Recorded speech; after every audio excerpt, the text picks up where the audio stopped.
तो आज हम एक बहुत ही जानी पहचानी कहानी के जरिए एक बड़े सवाल को समझने की कोशिश करेंगे। कहानी है चूचू चूहे और एक विशाल हाथी की। और ये कहानी हमें सोचने पर मजबूर कर देती है कि महानता का असली मतलब क्या वही है जो हम अक्सर मान लेते हैं। चलिए इस मजेदार कहानी की परतों को एक एक करके खोलते हैं।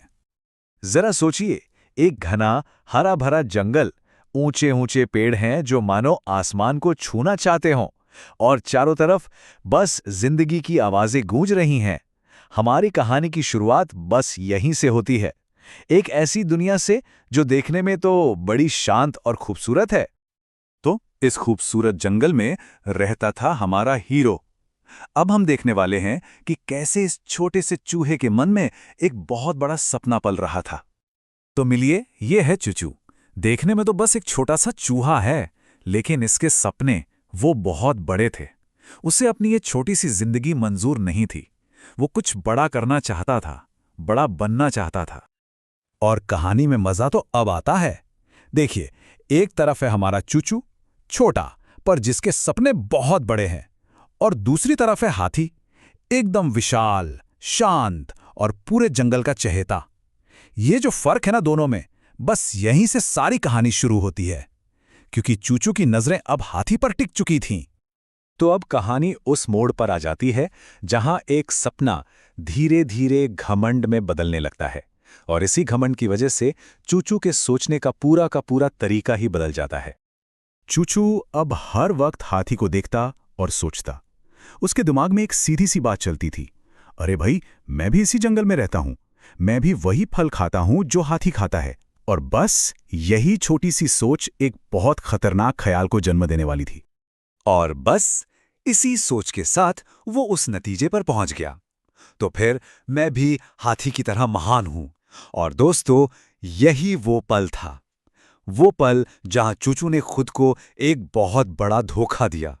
यहीं से उसके अंदर घमंड ने अपनी जड़ें जमानी शुरू कर दी।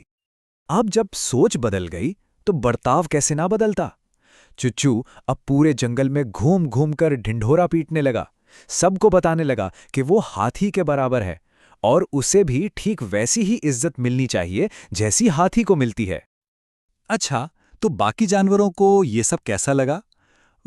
उनकी प्रतिक्रिया भी टाइम के साथ बदल गई। शुरू में तो सब उसकी बातों पर खूब हंसे, उसे मजाक में उड़ा दिया, लेकिन धीरे धीरे उसकी ये लगातार की शेखी बघारना सबको परेशान करने लगा था। जब बातों से किसी ने उसे महान नहीं माना, तो चुच्चू ने कुछ ऐसा करने की ठानी जो कहानी को उसके क्लाइमैक्स तक ले जाता है, और वो थी नदी की चुनौती। अपने घमंड में पूरी तरह डूबे हुए चूचू ने ऐलान कर दिया कि अब वो अपनी महानता साबित करके ही रहेगा, और इसके लिए उसने चुना एक बहुत ही खतरनाक काम, नदी को पार करना। उसके दिमाग में तो बस एक ही बात थी, अगर हाथी ये कर सकता है तो मैं क्यों नहीं। और वो पूरे कॉन्फिडेंस के साथ नदी में कूद भी गया। उसे लगा कि ये तो चुटकियों का काम है, लेकिन हकीकत उसकी सोच से बहुत बहुत अलग थी। और इससे पहले कि वो कुछ समझ पाता, नदी की तेज धार ने उसे खींच लिया। उसका वो छोटा सा शरीर पानी के जोरदार बहाव के सामने भला कैसे टिकता। ऐसा लग रहा था मानो उसकी सारी महानता और सारा घमंड उस धारा में बह गया हो। और फिर कहानी का सबसे बड़ा ट्विस्ट देखिए, जिस हाथी के बराबर होने का वो दावा कर रहा था ना, ठीक उसी हाथी ने अपनी सूंड से उसे डूबने से बचाया। मतलब जिस महानता की वो सिर्फ नकल कर रहा था, उसी असली महानता ने आज उसकी जान बचाई थी। इस एक घटना ने चूचू को अंदर तक हिलाकर रख दिया। अब कहानी उस हिस्से में पहुंचती है जहां उसे न सिर्फ अपनी जान वापस मिली, बल्कि जिंदगी का एक बहुत बड़ा सबक भी मिला। नदी के किनारे ठंड से बुरी तरह कांपते हुए चूचू ने जब उस विशाल हाथी की दयालु आंखों में देखा, तो पहली बार उसे सच्चाई नजर आई। उसे समझ में आ गया कि वो कितना बड़ा गलत था। और हाथी ने उसे डांटा भी नहीं, बस एक बहुत प्यारी बात समझाई। और दोस्तों, यही इस पूरी कहानी का निचोड़ है कि सच्ची महानता किसी और की नकल करने में या दिखावा करने में नहीं है, बल्कि ये पहचानने में है कि हम असल में कौन हैं, हमारी अपनी खूबी क्या है।